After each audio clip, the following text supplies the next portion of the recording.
মেনে নেওয়া is one of the most wonderful habits. আমি সব বিষয়ে জানবো না, আমার মধ্যে অনেক কমতি থাকতে পারে, আমি ভুল হতেও পারি, আমার সামনের জন এই বিষয়টা অনেক ভালো জানতে পারে।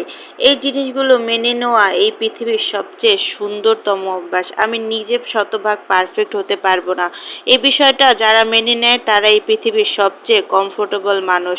আসলে আমরা মানুষের ভালো সহ্য করতে পারি না। আমার পাশের একটা মানুষ অনেক প্রতিভা নিয়ে জন্মাইছে, বা তার ভিতরে অনেক ধরনের গুণ আছে, এই গুণগুলো আমরা সহ্য করতে পারি না, আমরা হিংসায় জ্বলি। ওই মানুষটা পারে, আমি কেন পারবো না? আল্লাহ সবাইকে সব ধরনের প্রতিভা দিয়ে এই পৃথিবীতে পাঠায় নাই।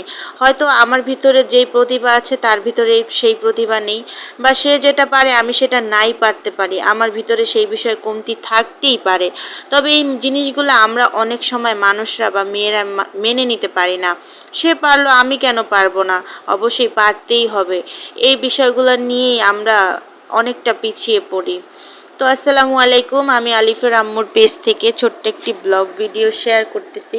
জানি না কেমন লাগবে, ইদানিং হচ্ছে বড় ভিডিও তেমন একটা দেই না। তো ব্লগটা সকাল থেকেই শুরু করতেছিলাম, আর আমি সকালে উঠে হচ্ছে গিয়ে একটা খেজুর, 2টা কাঠবাদাম, 2টা পেস্তা বাদাম, এইগুলা হচ্ছে খাচ্ছিলাম, কিশমিশ খাচ্ছিলাম, খেয়ে নিলাম। আর এগুলা খেয়ে আমি আর নাস্তা খাবো না, একবারে দুপুরে ভাত খাবো। কারণ আমার ইদানিং একটু পেট বেড়ে গেছে, তারপরে একটু চোপা বেড়ে গেছে, মানে মুখটা একটু বড় হয়ে গেছে। তো এই জন্য সকালে আর ভাত খাই না, একটু চেয়ার শিট খাই, তারপরে হচ্ছে বাদাম টাদাম খাই হালকা পাতলা। তারপরে এই যে জামাই অফিসে যাওয়ার আগে হচ্ছে বাজার দিয়ে গেছিল। আর একটা কথা বলি, সবাই লাইক দিয়ে হচ্ছে ভিডিওটা কন্টিনিউ করো। অনেকে আছো যে লাইক দাও না, কেন লাইক দাও না বুঝি না, আমি তো সবারটা লাইক দিয়েই দেখি। তো যাদের ভালো লাগবে তারাই আসলে ভিডিওটা শেষ পর্যন্ত দেখো। তো এখানে হচ্ছে চিকন চিকন অনেকগুলা বেগুন নিয়ে আসছিল, আমি হচ্ছে আমার জামাইকে বলছিলাম আনার জন্য, কচুরমুখী আনার জন্য। তো কচুরমুখী পায় নাই, সে হচ্ছে বেগুন নিয়ে আসছে, বেগুন দিয়ে হচ্ছে গিয়ে ইলিশ মাছ দিয়ে খাবে। আর ওইটা হচ্ছে হেঁচি শাক, অনেকে হেলেঞ্চা শাক বলে না কি বলে, আমি আসলে সঠিক নাম জানি না। যাই হোক, ওই শাকগুলাই তো এখানে হচ্ছে সকালের অনেকগুলা থালা বাসন জন্মাইছে, আমি জমাইয়ে রাখছি। তো সেইগুলা এখন হচ্ছে পরিষ্কার করে নিব। আর আমার পাকের ঘর হচ্ছে অনেক আলো আসতেছিল, তাই ওইরকম ক্লিয়ার দেখা যাচ্ছিল না।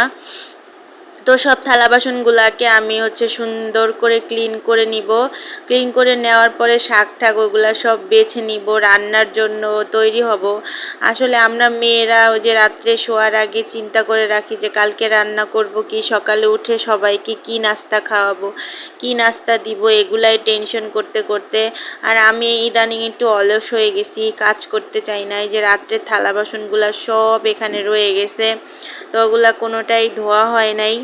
রাত্রে খাওয়া দাওয়া করছি, ওগুলো সব এখন ক্লিন করে নিলাম। আর আমার কথায় কোনো ভুল ভ্রান্তি হলে অবশ্যই ক্ষমার দৃষ্টিতে দেখো।